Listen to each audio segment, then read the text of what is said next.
Right, day six. The day six question is about things that game groups you've been in have done for their communities. Um, I thought about it and I can't find an answer outside of kind of Brigade Con. I can't find an answer that I can really give to that. So I had a look through the other questions, and there was a question about how does your game group like to start a session? So that I think I can answer. In the Pathfinder game that I was running up until earlier this year, I would write an introduction every session based on what happened in the previous session and read that out. And it gave a nice break to everybody's getting in, getting their stuff sorted, getting their making sure they've got pencils, dice, chatting about what's happened during the week. And then I'd open up my notebook and I'd start reading the introduction, and everybody would listen. And then at the end of that, there was a different atmosphere in the room. They were thinking about the game, they were thinking about where they were, and it allowed me to set a certain emotional tone to the session to bring people back, not only to, okay, what happened last session, but emotionally, where were we at? So, descriptions of rain running down things, whether something was waterlogged, what the lighting was like, whether it was claustrophobic, whether it was open expanse, all of that kind of stuff. You could get into the introduction. Haven't done it for a while, and I need to go back to it. Okay, so this is an introduction I found online to a session. The Elven Ranger had left the rest of the party behind and fled from the dungeon for reasons I won't go into. The others had ended up in a room with more Goblin warriors and had faced off against a Goblin shaman. At the end of that fight, we'd stopped. So at the beginning of the next session, this is what I read out. Apologies if it's a bit long. The cold light of the early morning filters through the drizzle that fills the courtyard.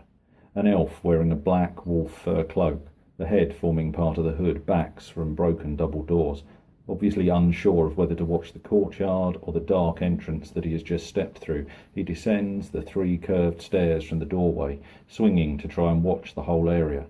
He holds an arrow nocked to the string of his bow as he blinks rain from his eyes, backing towards the sentinel-like watchtower that stands against the opposite wall.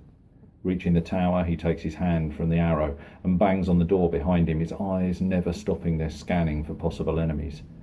After a short wait, there is a hurried conversation through the door, and he steps into the tower. The sound of a bar inside the door dropping back into place echoes around the empty courtyard. A large room is lit by a roaring fire against one wall. A spitted animal turns above it, cranked round by 2 goblins, their heads seemingly too large for their bodies and their mouths too large even for those heads. The room is crowded with goblins, warriors as well as women and children, some eating and laughing, while others argue or doze.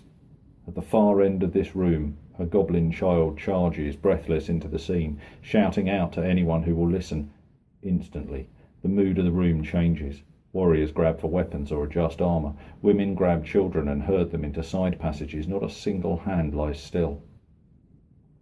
3 goblin warriors run into a large chamber, its vaulted ceiling held up by 4 slender pillars. They stop in their tracks at the sight of the fallen, hewn bodies lying scattered around the room. One sprints back down the corridor, while the 2 who remain unsheath swords and anxiously scan the few other exits from the room. There is the sound of a fist pounding on a wooden door, lit by flickering of firelight. A loud grunt stops the banging. Seconds later, a vast shadow falls across the door as it opens. Stood in the doorway is a goblin warrior, his face a mixture of eagerness to tell news and fear of the figure he stands before. Leaning back in order to look up into the face of this figure, he quickly starts to give his news. A gigantic mailed fist lifts the handle of a vast falchion. Its blade, covered in fell runes, glints in the light of the fire. In a high-ceilinged room, its walls daubed with eldritch symbols, 2 figures, a halfling in dark clothes and a man wearing armour, stand, the only illumination an almost too white light streaming from the chest of the human. The corpses of 2 dead goblins lay in an open doorway through which a dwarf, his beard singed, blood still seeping from a vicious head wound, and a tall man stagger, panting from the exertion of battle. The halfling stands with an ear pressed against the other door, a mixture of concentration and fear on his face. And that was the end of the introduction. Like I say, it worked really well. I used to do them for every session, and I've got out of the habit, and I need to get back into it. It took a little bit of time to write it, but it did bring a certain emotional colour. So yeah, that's the end of the question I chose to answer for day 6. I'll record something for day 7.